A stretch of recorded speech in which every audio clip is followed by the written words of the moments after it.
This episode of the Andres Segovia Show debuted back in July 2020, but the advice still applies today. This is the Andres Segovia Show.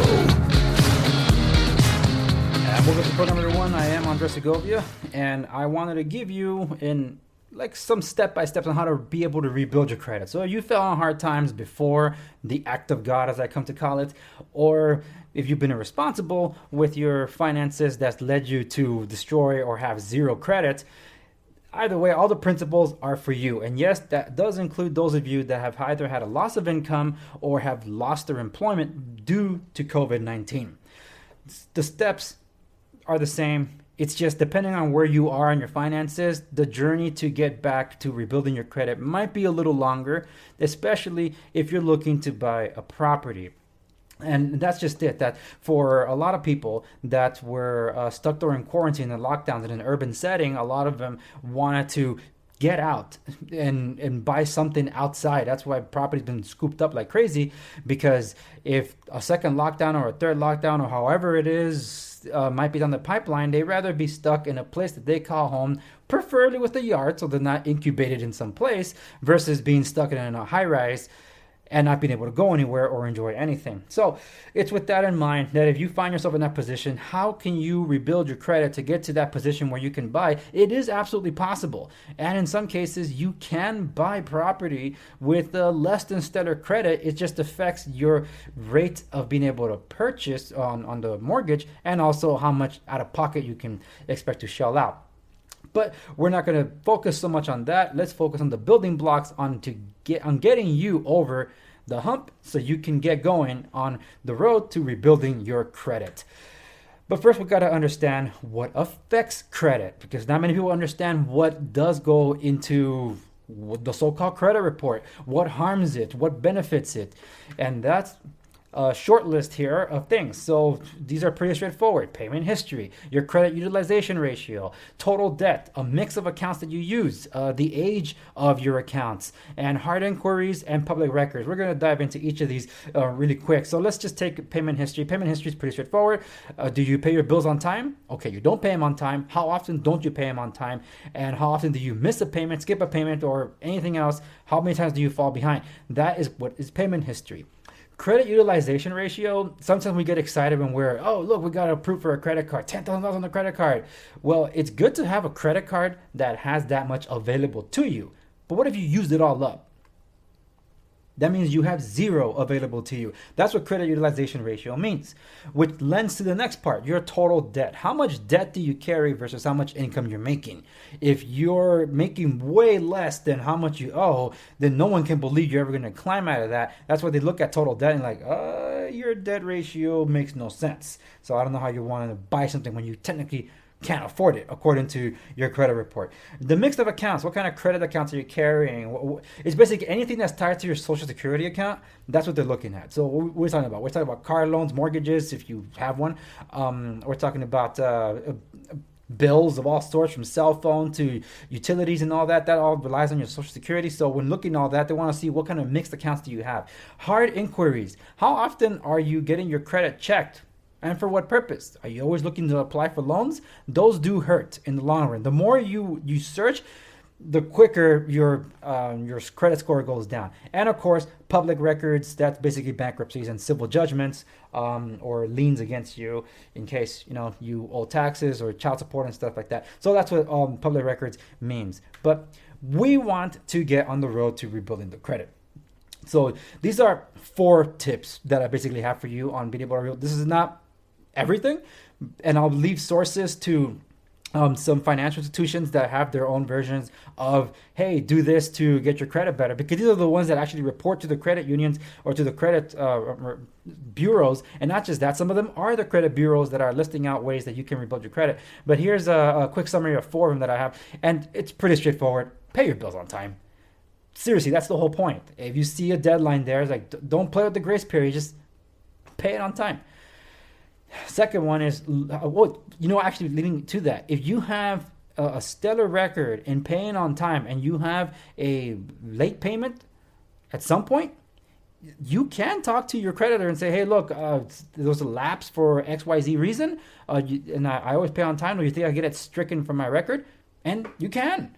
So why not utilize that? But you have to have the good history to weigh in your favor. But if you have a bunch of them and you say, hey, can I get one of them struck? They're like, no, go pound sand. So the next one up is lower your credit utilization ratio. That's pretty straightforward.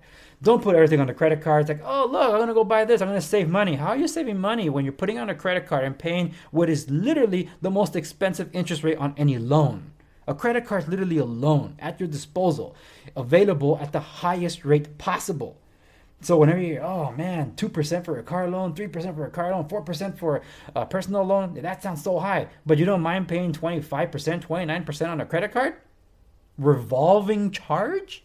That never goes away. There's no payoff date to that. It depends on you versus this having a payoff date if you get a car or a personal loan and stuff. No, think about that. So lower your credit utilization ratio. And speaking about credit cards, be very careful with them. Number 3, be careful with your credit cards, because it's always tempting that I'll use the credit cards to get the reward points. That's how they get you. How great are those reward points when you're spending so much on finance charges? And that's why not too long ago there was a law that's basically forced bank creditors to show you how long it would take you to pay back that one thing over time. So you always see it in the first page of your summary. It'll say if you pay this much a month towards your current debt, you'll pay it off in X amount of years. Or if you only pay the minimum, it'll tell you how long it'll take, and it'll show you how much more you're spending in finances just to pay that little balance off. So just something for you to think about. And for those of you that do feel like you're in a rut, and you, sometimes because your credit's so bad you can't get a personal loan to consolidate your debt, for example, some people leverage family and friends relationships, good family and friend relationships, just like they would to buy a property. So why not to consolidate your debt? Look, don't burn the bridges. So make sure you're taking advantage of these relationships in a good way and honoring that, because you want to show you want to get on your feet, and that's what family and friends are there for, to help you get through it too, to be there during times of need. That's how you know who your true friends and family are, not just during finances. I'm talking about being there for you when you truly need them. And if this is your most needy position, then this is the place where you can leverage those relationships. And I would encourage you to do so, because there have been some buyers, for example, that may not have all the savings there, but they might have the credit, and they'll ask a friend that might not have the best credit but does have the finances to show that they can together buy a property or even co-sign on something. So you probably done it yourself, so you know what I'm talking about. So don't be afraid to ask your friends and family for help if you want to leverage relationships, but don't burn the bridges. Take care of those. Some people like to take advantage and just screw someone else up. Don't do it that way, please. That's not the humane thing to do. Okay.